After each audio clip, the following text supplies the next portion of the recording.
सबसे पहले एक काम करते हैं कि आपकी लाइफ को थोड़ा रिवाइंड करते हैं और चलते हैं आज से 5 साल पीछे। अभी ध्यान से सोचो कि आप उस वक्त कहाँ थे।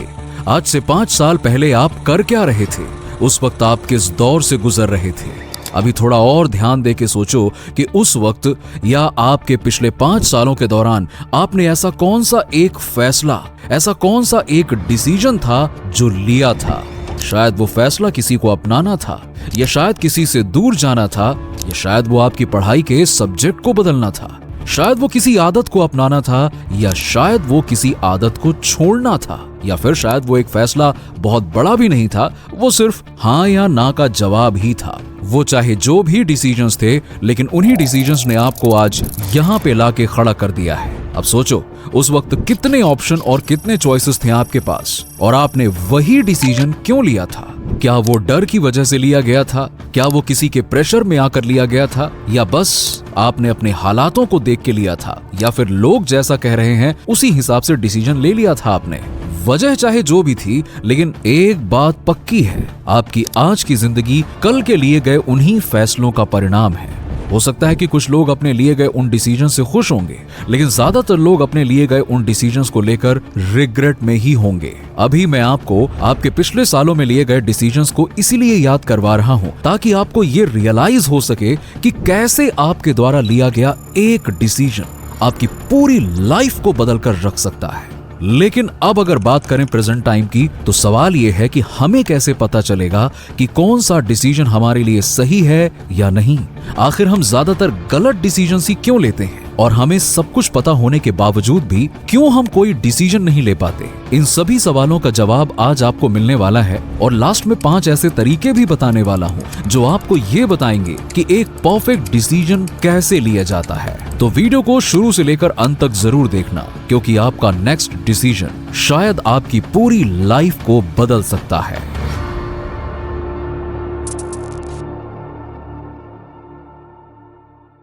इंडियन क्रिकेट टीम के one of the best captains में से एक महेंद्र सिंह धोनी, जिन्हें हम कैप्टन कूल के नाम से भी जानते हैं। लेकिन अगर धोनी ने एक छोटा सा डिसीजन ना लिया होता तो शायद हम कभी भी उन्हें मैदान पर छक्के मारते हुए ना देख पाते। धोनी रांची में एक टीटी की जॉब करते थे। सुबह शाम ट्रेन के पीछे भागना, लोगों के टिकट चेक करना, बस यही उनकी रूटीन लाइफ थी। लेकिन उनका सपना हमेशा से एक क्रिकेटर बनने का था। जब वो जॉब कर रहे थे तो उस टाइम एक दिन उन्होंने एक बड़ा ही कठिन डिसीजन लिया। उन्होंने अपनी सबसे सिक्योर जॉब को छोड़ दिया, ट्रेन पकड़ी और वापस घर लौटकर क्रिकेट पर पूरी तरह से फोकस करने का फैसला किया। अब अभी ये डिसीजन आसान नहीं था और उनके पास कोई गारंटी भी नहीं थी कि वो कामयाब होंगे, लेकिन उनका वो एक डिसीजन उनकी जिंदगी का टर्निंग पॉइंट बन गया।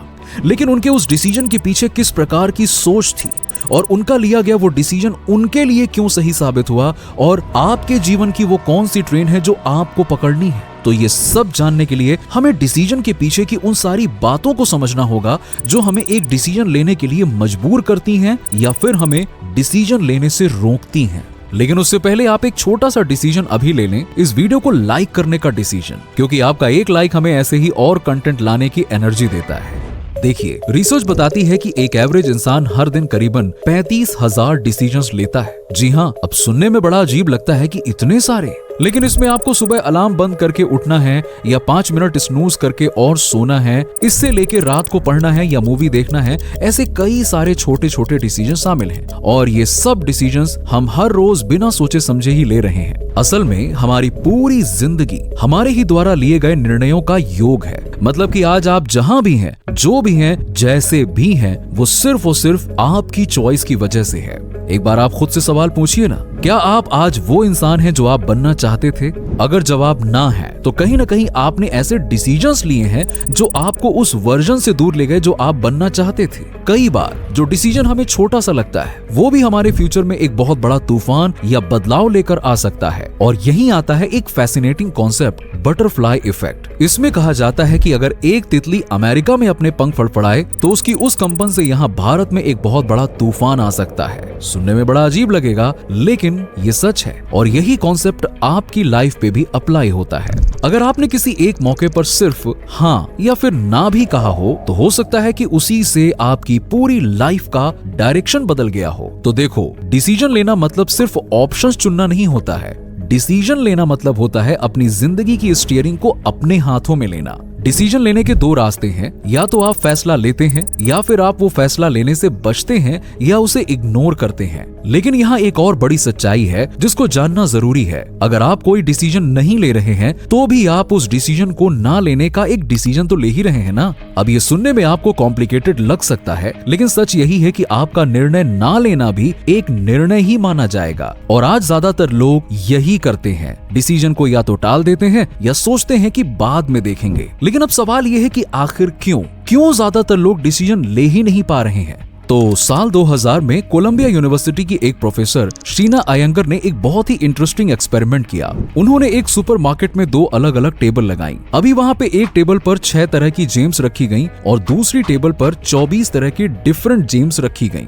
अब जाहिर सी बात है कि जहां ऑप्शन और चॉइसेस ज्यादा होंगे लोग वहीं जाएंगे और वहीं से खरीदेंगे। लेकिन नहीं, ऐसा बिल्कुल नहीं हुआ। जिस टेबल पर 6 जेम्स थे वो ज्यादा लोगों ने खरीदा, तकरीबन 30% लोगों ने, और जिस टेबल पर 24 जेम्स थे वहां सिर्फ 3% लोगों ने ही उसे खरीदा। मतलब कि ज्यादा ऑप्शंस देख के लोग अट्रैक्ट तो हुए लेकिन उसे खरीद नहीं पाए। जब इंफॉर्मेशन और ऑप्शंस बहुत ज्यादा होते हैं तो हमारा दिमाग एनालिसिस करने में फंस जाता है और ऐसी सिचुएशन में हम कोई भी निर्णय नहीं ले पाते या फिर निर्णय लेने से बचते हैं। और आज यही तो हो रहा है। आज लोग इसलिए परेशान नहीं है कि उनके पास ऑप्शंस और चॉइसेस नहीं है, बल्कि इसलिए परेशान है कि इतने सारे ऑप्शन और चॉइसेस हैं कि समझ ही नहीं आता है कि क्या चुने और क्या नहीं। और इसी परेशानी को डिसीजन पैरालिसिस या एनालिसिस पैरालिसिस कहते हैं। देखिए, आपके साथ भी ऐसा जरूर हुआ होगा कि आपका मूड हुआ हो और आपने सोचा हो कि चलो YouTube पे कोई अच्छा मोटिवेशनल वीडियो देखता हूं, पर जैसे ही YouTube खोला और सर्च किया मोटिवेशनल वीडियो तो हजारों वीडियो आपके सामने आ जाते हैं। फिर कौन सा वीडियो पहले देखना है वही तय करने और स्क्रॉलिंग करने में आधे घंटे से ज्यादा का समय आप निकाल देते हैं। फिर थोड़ी सी मानसिक थकान महसूस होती है और फिर बिना कुछ देखे और बिना कुछ सीखे ही आप सो जाते हैं। अब सोचो, कुछ सीखने आए थे और ऊपर से और ज्यादा उलझ के सो गए। ऐसा ही तब होता है जब आप नए कपड़े लेने जाते हैं और शॉप में इतने सारे डिजाइन्स और इतनी सारी चॉइसेस और वैरायटीज देखकर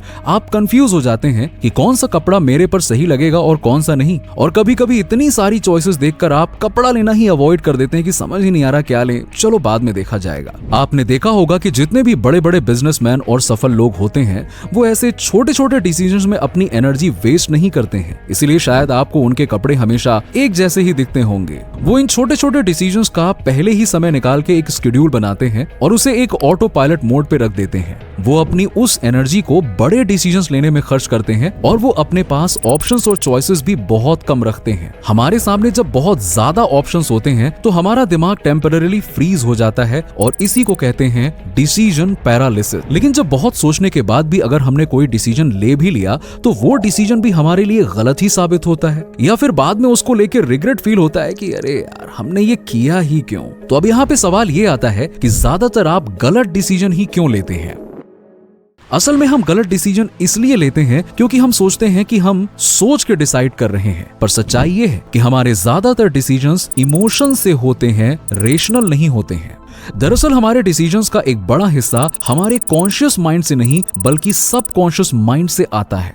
मतलब आपको ऐसा लगता है कि आप सोच समझ के फैसला ले रहे हो, लेकिन असल में आपका दिमाग तो उस फैसले के पीछे का कैलकुलेशन पहले ही कर चुका होता है। स्टैनफोर्ड यूनिवर्सिटी के neuro scientist doctor David Eagleman कहते हैं कि आपका कॉन्शियस माइंड एक सीईओ की तरह है जो बेसमेंट में काम करने वाले कर्मचारियों यानी कि आपके सबकॉन्शियस माइंड के डिसीजन का क्रेडिट खुद ले लेता है। मतलब आपका दिमाग पहले अंदर ही अंदर फैसले लेता है और फिर आपके कॉन्शियस माइंड को ऐसा लगता है कि हाँ ये डिसीजन मेरा था। देखिए, हमारा ब्रेन 2 हिस्सों में काम करता है। एक है लॉजिकल ब्रेन जिसे परफ्रंटल कॉर्टेक्स भी कहते हैं और दूसरा है इमोशनल ब्रेन जिसे लिम्बिक सिस्टम भी कहा जाता है। अब जब आप कोई डिसीजन लेते हैं तो आइडियली आपको लॉजिक और इमोशन दोनों को बैलेंस करना चाहिए, लेकिन ज्यादातर केसेस में हमारा इमोशनल ब्रेन पहले ट्रिगर होता है और फिर बाद में लॉजिकल ब्रेन उसका रीजन ढूंढने लगता है। हार्वर्ड के प्रोफेसर गेराल्ड ज़ेल्टमैन भी यही कहते हैं कि हमारे 95% डिसीजंस हमारा सबकॉन्शियस माइंड ही लेता है। यानी कि जो आप सोचते हैं कि आप बहुत सोच समझकर कर रहे हैं वो पहले से ही आपके बिलीफ सिस्टम, आपके इमोशंस, हैबिट्स और पास्ट एक्सपीरियंसेस के हिसाब से सबकॉन्शियसली डिसाइड हो चुका होता है और फिर बाद में हम उसे जस्टिफाई करने के लिए लॉजिक ढूंढते हैं। मतलब पहले इमोशन से डिसीजन लिया जाता है और फिर रीजन से उसे सही साबित किया जाता है, और इसी चीज को कहते हैं कन्फर्मेशन बायस। कंफर्मेशन बायस का मतलब होता है जब हम पहले से ही कोई मान्यता, कोई सोच, कोई विश्वास बना लेते हैं तो हमारा दिमाग सिर्फ उसी इंफॉर्मेशन को नोटिस करता है जो हमारे अंदर बनी उस मान्यता को सही साबित करे और बाकी सारी चीजों को इग्नोर कर देता है। मतलब अगर आपने मान लिया कि मैं किसी चीज में अच्छा नहीं हूं, तो अब जब भी आप कोई काम में फेल होंगे ना, तो आपका दिमाग आपसे यही कहेगा, देखा मैंने तो पहले ही कहा था। लेकिन जब आप उसी चीज में थोड़ा अच्छा परफॉर्म करेंगे तो आपका दिमाग उस चीज को नजरअंदाज कर देगा। आपको शायद पता भी ना चले, लेकिन आपका ही दिमाग आपको आपकी ही मान्यता को सच साबित करने में लगा हुआ है, चाहे वो मान्यता सही हो या गलत। और यही हम फंस जाते हैं। हम डिसीजन इसलिए नहीं ले पाते क्योंकि हमें डर होता है कि कहीं वो हमारी पुरानी सोच को गलत साबित ना कर दे, और कई बार हम गलत डिसीजन सिर्फ इसलिए ले लेते हैं क्योंकि हमने पहले से ही सोच रखा है कि यही सही है, और फिर उसके पक्ष में सबूत ढूंढते रहते हैं। मतलब आप जो मानते हैं आप वही देखना और करना चाहते हो। अब सोचो, इस तरह की सोच के साथ अगर आप कोई बड़ा डिसीजन ले रहे हो तो क्या वो डिसीजन सच में आपकी सोच से निकला है या बस आपने जो पहले से मान लिया था वही आपने दोहराया है? कंफर्मेशन बायस हमें हमेशा हमारे अंदर बने बिलीफ सिस्टम के अकॉर्डिंग एक कंफर्ट जोन में रखता है। अब जब हमारा सबकॉन्शियस माइंड इतना पावरफुल है तो सवाल ये उठता है कि क्या हम कभी सच में कोई डिसीजन ले भी सकते हैं? तो हाँ, हम ले सकते हैं, लेकिन उसके लिए जरूरी है कि हम खुद को समझें पहले। जब तक आप ये नहीं समझेंगे कि आपके अंदर डर कहां से आता है, आप कंपैरिजन क्यों करते हो या आप हर बार वही गलत पैटर्न क्यों दोहराते हो, तब तक आप बाहर के डिसीजंस को कभी सही ढंग से ले ही नहीं पाओगे।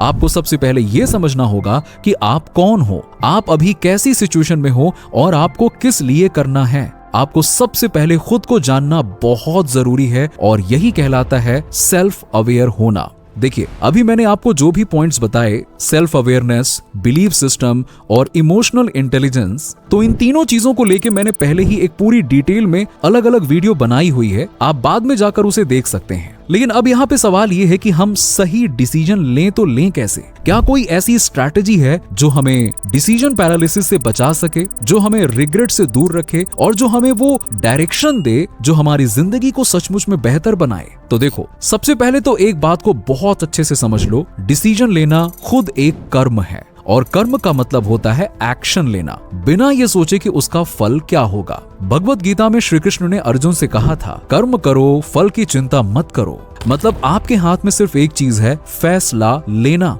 उसके बाद क्या होगा वो समय और परिस्थितियां तय करेंगी। लेकिन अब इसका मतलब ये नहीं है कि बिना सोचे समझे कोई भी डिसीजन ले लो, नहीं। इसका असली मतलब ये है कि सही सोच के साथ अपने मन की सुनकर जो निर्णय लिया है उस पे भरोसा रखो, क्योंकि अगर आप हर वक्त सिर्फ रिजल्ट के बारे में सोचते रहोगे तो डिसीजन लेना और भी मुश्किल हो जाएगा। तो सही सोच और सही स्ट्रैटेजी के साथ किस तरह आप एक सही निर्णय ले सकते हो, उसके लिए आपको मैं 5 ऐसे तरीके बताने वाला हूं जिसे अप्लाई करके आप अपनी आगे की लाइफ को एक सही डायरेक्शन दे सकते हो। ये 5 तरीके साइकोलॉजिकली और प्रैक्टिकली दोनों तरह से बहुत ही ज्यादा इंपॉर्टेंट हैं, तो इन्हें अच्छे से समझने की कोशिश करना। पहला है द रिवर्स विजुअलाइजेशन टेक्निक। तो देखो, ज्यादातर लोग कोई फैसला लेते वक्त फ्यूचर की इमेजिनेशन करते हैं और ये सोचते हैं कि अगर मैं ये करूंगा तो आगे क्या होगा। लेकिन ये स्ट्रैटेजी थोड़ा हटके है। रिवर्स विजुअलाइजेशन में आपको अपने फ्यूचर से पीछे की ओर सोचना है। मतलब पहले इमेजिन करो कि 5 साल बाद या 10 साल बाद आप कहां होना चाहते हो, फिर पीछे की ओर देखो और ऐसा कौन सा डिसीजन लिया था जिसकी वजह से आप वहां पहुंचे। मान लो कि आप एक यूपीएससी एस्पिरेंट हो और आप इमेजिन करते हो कि 5 साल बाद आप एक आईएएस ऑफिसर हो। अब वहां से पीछे की ओर सोचो और स्टेप बाय स्टेप देखो कि आईएएस बनने के लिए आपको 5 साल पहले क्या करना पड़ेगा, 1 साल पहले क्या करना पड़ेगा, और हर एक छोटे छोटे डिसीजंस को देखने की कोशिश करो जो आपको वहां तक ले जाएंगे। अब प्रेजेंट में वापस आओ। क्या आज आप अभी वो डिसीजंस ले रहे हो जो आपके उस फ्यूचर को सच करेंगे? शायद नहीं। आपको ये रियलाइज करवाएगा कि कैसे आपका एक छोटा सा डिसीजन आपको आपके गोल से दूर ले जा रहा है। ये टेक्निक आपको प्रेजेंट के इमोशन और डिस्ट्रैक्शन से हटाकर लॉन्ग टर्म गोल पर फोकस करने में मदद करती है। जब आप एंड गोल से स्टार्ट करते हो तो आपका दिमाग ऑटोमेटिकली उन डिसीजंस को फिल्टर करता है जो आपको उस गोल से दूर ले जा सकते हैं। इससे आपका डर और कंफ्यूजन कम होता है, क्योंकि फिर आपका फोकस फोकस परफेक्ट डिसीजन से हटकर पर्पसफुल डिसीजन पर जाता है। आप अभी उसके बारे में सोचिए जो आप बनना चाहते हैं और उसका फिर रिवर्स विजुअलाइजेशन करिए। जैसा मैंने आपको बताया, आपको ज्यादातर डिसीजन के बारे में अपने आप रियलाइज होने लगेगा। दूसरा है द आउटसाइडर्स लेंस स्ट्रैटेजी। जब हम खुद से कोई डिसीजन लेते हैं तो हम अपने ही इमोशंस, बायसेस और फियर्स में फंस जाते हैं, लेकिन आउटसाइडर्स लेंस स्ट्रैटेजी में आपको अपने डिसीजन को एक थर्ड पर्सन की तरह देखना है। जैसे कि इमेजिन करो कि आप अपने बेस्ट फ्रेंड को या फिर अपने छोटे भाई या बहन को एडवाइस दे रहे हो जो आपकी ही सिचुएशन में है, तो आप उसे क्या कहोगे? मान लो कि आप एक टॉक्सिक रिलेशनशिप में हो, आपको लगता है कि मैं इसे छोड़ नहीं सकता, शायद ये समय के साथ ठीक हो जाएगा। लेकिन अगर आपका कोई बेस्ट फ्रेंड यही सिचुएशन में होता तो आप उसे क्या कहते? शायद यही कहते, भाई ये रिलेशनशिप तुझे मेंटली ड्रेन कर रहा है, छोड़ दे, तू इससे भी अच्छा डिजर्व करता है। यही कहते ना? तो यही एडवाइस खुद को भी तो दो आप। ये आपके लिए वर्क इसलिए करेगा क्योंकि हम दूसरों को एडवाइस देते वक्त ऑब्जेक्टिव और लॉजिकल होते हैं, लेकिन खुद के लिए इमोशनली बायस्ड हो जाते हैं। ये स्ट्रैटेजी आपके कंफर्मेशन बायस को ब्रेक करती है, और जब आप एक आउटसाइडर की तरह सोचते हो तो आप अपने सबकॉन्शियस के प्री सेट बिलीफ से ऊपर उठ जाते हो। आप ऑब्जेक्टिवली देख पाते हो कि क्या सही है और क्या बस आपका डर और ईगो बोल रहा है। आप अभी इसे ट्राई करके देखो और अपनी जगह अपने छोटे भाई या बहन को रखकर देखिए, फिर डिसीजन के बारे में सलाह दें, आपको डिफरेंस देखने को मिलेगा। तीसरा है the good enough over perfect strategy. हम में से ज्यादातर लोग सिर्फ परफेक्शन की तलाश में ही डिसीजंस टालते रहते हैं, लेकिन ये स्ट्रैटेजी आपको परफेक्ट डिसीजन की तलाश छोड़कर एक गुड इनफ डिसीजन लेना सिखाती है, जो आपको एक्शन मोड में लाएगी। देखिए, एक बात बहुत अच्छे से याद रखो, परफेक्शनिज्म एक ट्रैप है। परफेक्शन का पीछा करने से आपका सिर्फ और सिर्फ टाइम वेस्ट होगा और कई बार आप अपॉर्चुनिटीज भी मिस कर दोगे। आप सोचते हो कि जब तक चीजें परफेक्ट नहीं होंगी मैं डिसीजन नहीं लूंगा, लेकिन सच ये है कि चीजें परफेक्ट होती नहीं है, उन्हें बनाना पड़ता है परफेक्ट। मान लो कि आप एक YouTube चैनल शुरू करना चाहते हो और आप सोचते हो कि पहले परफेक्ट कैमरा लेना है, परफेक्ट एडिटिंग सॉफ्टवेयर चाहिए, परफेक्ट स्क्रिप्ट लिखना चाहिए, परफेक्ट बोलने का तरीका आना चाहिए, और उसका रिजल्ट क्या मिलेगा? आप बस उस परफेक्ट चीजों के इंतजार में ही रह जाओगे जो कभी भी नहीं होने वाली। लेकिन गुड इनफ स्ट्रैटेजी आपको बताती है कि आपके पास जो भी है, अगर उससे 70% रिजल्ट मिलने के चांसेस हैं तो उसे शुरू कर दो। अपने फोन से वीडियो शूट करो, बेसिक एडिटिंग करो और अपलोड कर दो। That's it.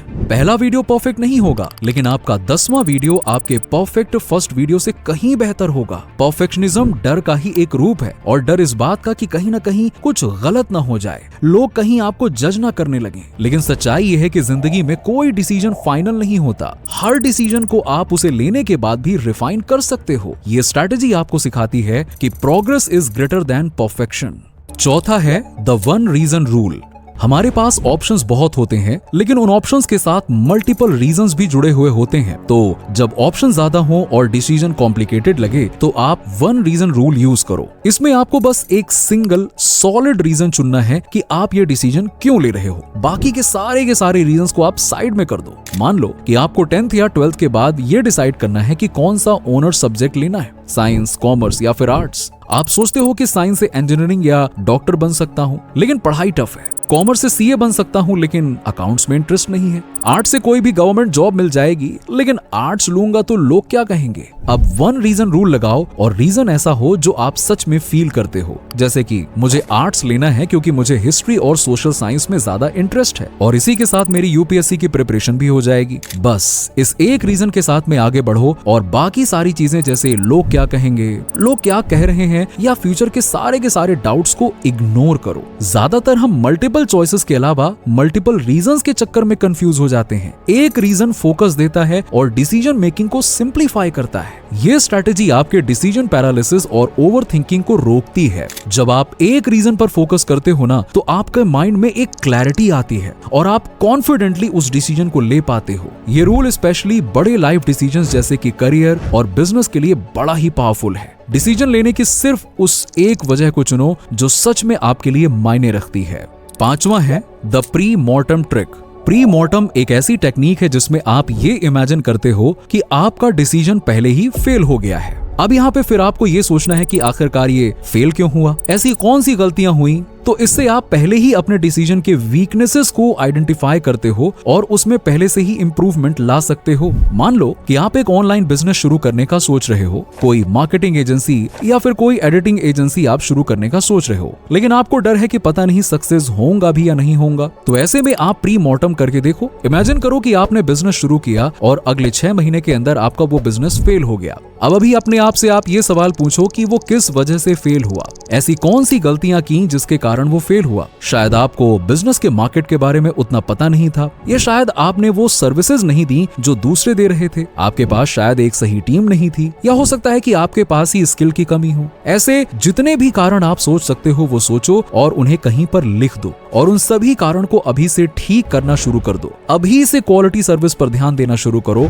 मार्केट में क्या चल रहा है और लोगों को क्या चाहिए वो देखो। अपने सोशल मीडिया अकाउंट में अपने वर्क का एक पोर्टफोलियो क्रिएट करो, अपने आप को इंप्रूव करो, अपने स्किल्स को इंप्रूव करो। ज्यादातर लोगों के साथ प्रॉब्लम ये होती है कि वो ऑप्टिमिज्म में डिसीजन लेते हैं और सभी रिस्क और प्रॉब्लम्स को इग्नोर कर देते हैं। लेकिन प्री मॉर्टम आपको रियलिस्टिक और प्रैक्टिकल बनाता है। ये आपको उस डिसीजन के वर्स्ट केस सिनेरियो के लिए पहले ही प्रिपेयर कर देता है और आपके फियर और फेलियर को एम्ब्रेस करता है। ये आपको ओवर कॉन्फिडेंस से बचाता है और आपको एक सॉलिड प्लान के साथ आगे बढ़ने का कॉन्फिडेंस देता है। तो ये 5 तरीके आपके डिसीजन मेकिंग को न केवल आसान बनाएंगे बल्कि आपको उस जिंदगी की ओर ले जाएंगे जो आप हमेशा से चाहते थे। ये आपको क्लैरिटी देते हैं जिससे आप खुद का और उस डिसीजन के बीच का डिस्टेंस कम कर पाते हो। देखो, हर इंसान में ताकत होती है अपनी लाइफ की कहानी खुद लिखने की। बस कई बार हमें कोई याद दिलाने वाला चाहिए कि कल क्या लिखा था और आज क्या लिखा जा सकता है। मेरा काम आपको सिर्फ याद दिलाना था, आपके डिसीजन को रियलाइज करवाना था। लेकिन अभी ये सिर्फ आपके ऊपर डिपेंड करता है कि आप इस वीडियो को देखने के बाद वापस से उसी कंफर्ट जोन में चले जाओगे या वो डिसीजन के ऊपर काम करना शुरू करोगे जिसको आप कई दिनों से टालते आ रहे हो। लेकिन एक बात याद रखें, आपका अगला डिसीजन आपकी पूरी जिंदगी का रास्ता बदल सकता है और हर एक बड़ा बदलाव सिर्फ एक छोटे से डिसीजन से ही शुरू होता है। धन्यवाद।